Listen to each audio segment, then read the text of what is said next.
حامد کرزی رئیس جمهوری سابق افغانستان در یک همایش در شهر کابل گفت نظامیان قدرتمند پاکستان می‌خواهند افغانستان معاهده موسوم به دیورند را بپذیرد که سرحد دو کشور را بیشتر از 100 سال پیش تعیین کرده است. رئیس جمهوری سابق افغانستان روز 8 سپتامبر گفت در زمان ریاست جمهوریش در کشور از او بارها چنین طلب کردند، ولی کرزی با وجود پافشاری‌ها این عهدنامه را اعتراف نکرده است، زیرا به گفته رئیس جمهوری سابق افغانستان عهدنامه مخالف منافع امنیت ملی کشورش است. صحبت امروزه در همین باره است با مدیر رادیوی مشعل و یا بخش پاکستانی رادیو آزادی محمد امین مدقق.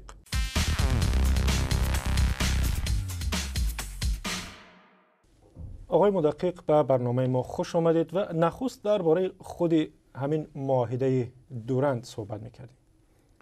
خب معاهده دورند در سال 1893 بین امیر عبدالرحمن خان امیر افغانستان و سر هنری مارتنر دیورند، یکی از دیپلمات‌های هند برطانوی، هندی که تحت تسلط بریتانیا بود، امضا شد. این یک معاهده اصلا نیست، این در اون وقت یک معاهده تفاهم بود، چیزی که به نام MOU یا Memorandum of Understanding. این در یک صفحه است که 7 ماده داره. با اساس از او ساحه نفوذ هند برطانوی و ساحه نفوذ افغانستان که در اون وقت آزادی داخلی داشت، آزادی صرف داخلی داشت، یعنی پرنسلی استیت بود، ساحه نفوذ دو قدرت مشخص میشه که تا این سرحد هند برطانوی نفوذ داره، از او بعد ساحه افغانستان است و این در حدود 2200 کیلومتر از سرحد مشترک بین افغانستان و پاکستان امروزی را جدا میسازه، که بعد از اینکه البته این معاهده یا این معاهده تفاهم قبل از تقسیم هند و پاکستان به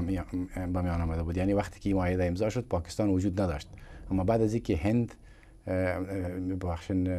انگلستان از پاکستان از هند برطانوی خارج شد و دو کشور هند و پاکستان به وجود آمد، پاکستان این معاهده را به میراث برد. یعنی به حیث خط مرز اعتراف کرد. به خط پاکستان ای را به حیث خط خود شناخت و تمام دنیا ای را میشناسه، اما افغانستان تا هنوز هم او را به صفت خط خود نمیشناسه و به او اساس ساحه بین خط فعلی یعنی بین مرز فعلی تا دریای اټکه یا تا دریای سند افغانستان خاک خود میدانه. چرا بحث سر این معاهده امروزها از نو به میان آمده و در نشستی که هم که چندی پیش در کابل برگزار شد و حامد کرزی رئیس جمهوری افغانستان نیز در آن راجع به این معاهده گفت که نظامیان پاکستانی میخواهند افغانستان این سند قبول بکنه؟ خب بعد از اینکه روابط افغانستان و پاکستان بار دیگر برهم خورد، تعداد از افغان‌هایی که تحقیق می‌کردند که چرا پاکستان در هیچ صورتی نمیگذاره در افغانستان صلح بیاید و در هیچ صورتی در آوردن طالبان به میز مذاکره یعنی کوشش صحیح نمیکنه و در این زمان حملات طالبان را اجازه میده که از خاک پاکستان صورت بگیره، به این خاطر اینا به این نظر بودن که عوامل اصلی را ریشه‌یابی کنن و به نظر از اونها یکی از عوامل اصلی امی خط دیورند است. خب حامد کرزی هم در از امی موقع استفاده کرد و به خاطر اینکه نشان بده که یک رئیس جمهور وطن دوست و وطن پرست است و چون او 13 سال در حالت افغانستان رهبری کرده بود که به او متهم بود که تحت یک رئیس جمهور تحت اشغال است، یعنی رئیس جمهوری کشور اشغال شده را رهبری میکنه، بنابراین او هم میخواد یک اندازه خود یک شخص وطن پرست و آزادی خواه چگونه، ولی هدف اصلی است که به دنیا نشان بده که پاکستان در مذاکرات صلح با افغانستان صادق نیست و پاکستان اهداف دیگه داره. چنانچه حامد کرزی یک چند روز پیش هم واضحاً گفت که پاکستان ها به او پیشنهاد کرده بود که اگر او حاضر شود خط دیورند به رسمیت بشناسه، پاکستان در جنگ علیه طالبان یا در شکست طالبان با حکومت افغانستان یعنی با حکومت کرزی همکاری میکنه، ولی کرزی میگه که او این پیشنهاد رد کرد و با پاکستانی ها گفت که این از صلاحیت از او نیست تعیین سرنوشت مرز بین افغانستان و پاکستان و تعیین سرنوشت معاهده دیورند که افغانستان او را نمیپذیرالی به دست مردم افغانستان است. چرا نمیپذیرد؟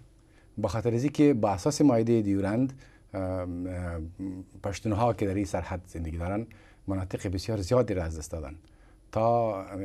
ایالتی که امروز به نام خیبر پشتونخوا یاد میشه و مناطق پشتون نشین که در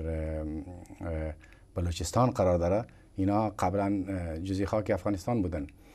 خب هرچند تمام این مناطق با اساس خط دیورند چی نشده،